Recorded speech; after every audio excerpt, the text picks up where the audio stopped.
What's going on, guys? Championship Bix here, back with another LEGO Star Wars set review video. In this video, we have the Bad Batch Attack Shuttle. The set number for this set is 75314 for ages 9 and up, with a total of 969 pieces. This set released August 1st of 2021 for a total of $99.99 USD. Now, before I dive deeper into the set, I'm going to be giving a quick little box review. On the front side of the box, on the upper left corner, we get that LEGO Star Wars logo and the set description. Moving towards the center, we get a nice picture of the Bad Batch Attack Shuttle, also known as the Havoc Marauder. We also get the Imperial style Biker Advanced Recon Commando Speeder, or BARC Speeder for short, as well as that lime green speeder seen in the Star Wars The Bad Batch TV series. And on the bottom right, we get all the minifigures included in the set. Moving on over to the back side of the box, we get a better view of all the minifigures included in the set and their accessories, as well as another view of both of the speeders included in the set. Up towards the top, we also get a better view of the Havoc Marauder in its landing position, as well as pictures of some of the play features included in the set. And lastly, on the top side of the box, we get an actual size image of the Hunter minifigure included. Now let's not waste any more time and jump into the time lapse of building this set.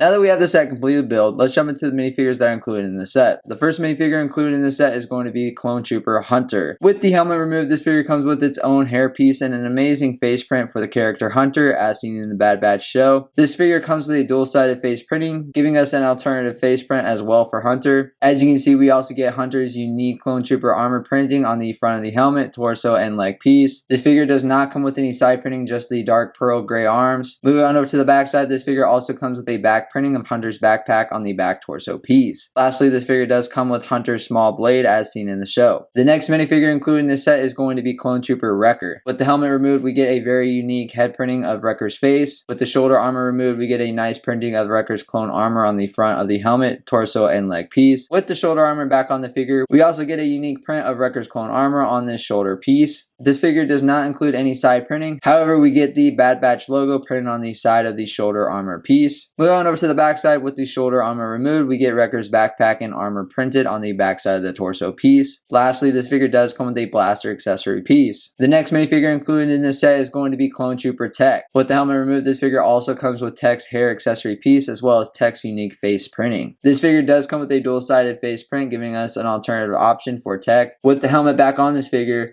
comes with Tech's very own and very unique helmet. We also get a unique printing of Tech's clone armor on the helmet, torso, and leg piece. This figure does not include side printing, however, we do get a nice Bad Batch logo on the side of Tech's helmet piece. Moving on over to the back side of the figure, with the backpack removed, this figure comes with Tech's clone armor printing on the back of the torso. With the backpack attached, we get a really nice printed 1x1 tile piece of Tech's backpack. Lastly, this figure does come with two smaller blaster accessory pieces. The next minifigure included in this set is going to be Clone Trooper Echo. With the helmet removed, this figure comes with a dual-sided face printing as well of Echo's face in the front as well as the backside of Echo's head after being held captive for so many years. With the helmet back on this figure comes with Echo's unique Clone Trooper armor printing on the front of the helmet, torso, and leg piece. This figure only includes side printing on the right side of the figure. This arm printing resembles Echo's new robotic arm almost perfectly. Moving on over to the back side of the figure, we get a print of Echo's backpack and clone armor on the back side of the torso piece. Lastly, this figure does come with a smaller blaster accessory piece. The next minifigure included in this set is going to be Clone Trooper Crosshair. With the helmet removed, this figure comes with Crosshair's unique face printing. With the helmet back on this figure comes with Crosshair's unique Imperial clone armor printing on the front of the helmet, torso, and leg piece. This figure does not include any side printing, just black arms. Moving on over to the back side of the figure, we get a print of Crosshair's backpack and Imperial clone armor on the back side of the torso piece. Lastly, Lastly, this figure comes with a large sniper blaster accessory piece. The last minifigure included in the set is going to be the Gonk droid. Now this is a really good build for Gonky from the TV series. In my personal opinion, LEGO could have made some custom printed pieces to provide more details for the Gonk droid as seen in the past. However, overall it was really cool to see this droid included in the set.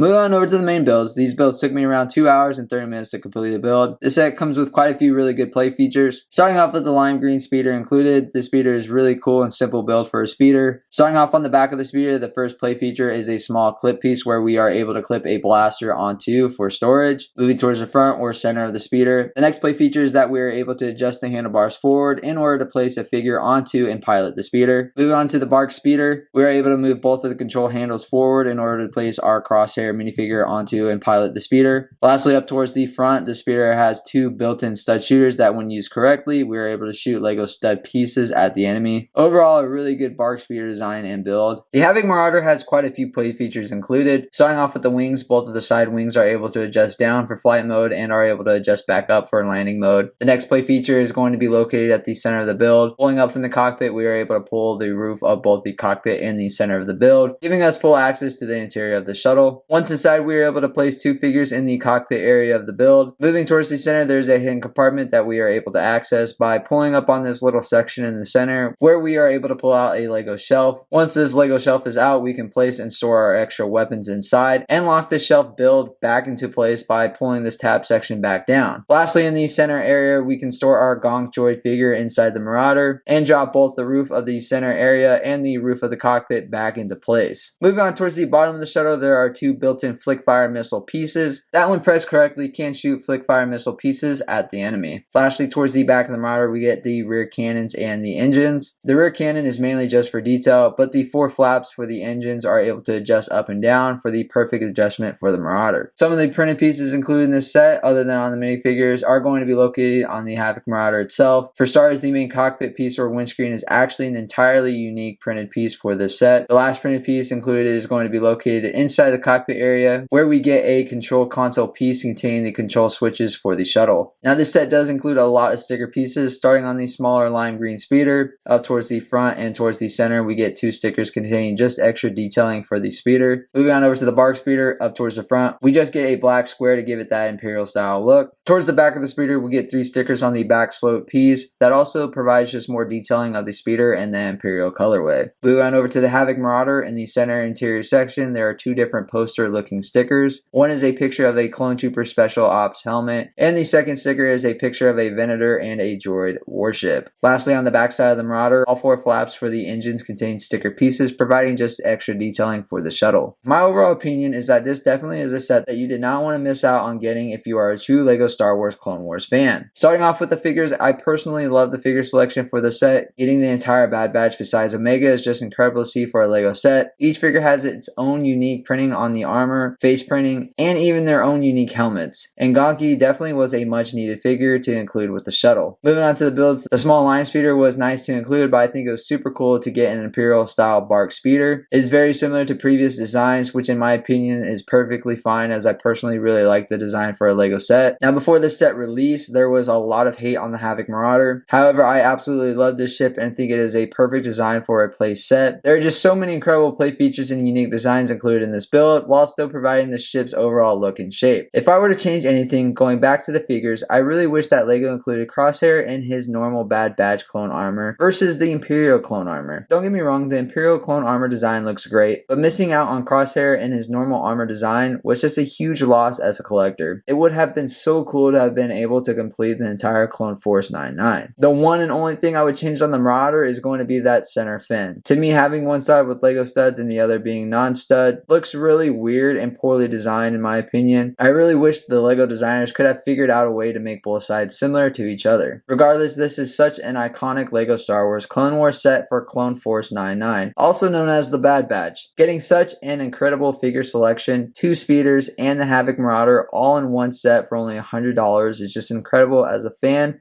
as well as a collector, and definitely think that this set is worth its value. Let me know what you guys think down in the comments below. Were you able to get this set? Were you not? And as always guys, if you like this video, make sure you hit that like button down below. It lets me know that you guys actually like these set review videos, and subscribe to the channel if you're new. That way we can stay up to date to all my latest content. Until then, this is Champ, and I'll see you in the next one.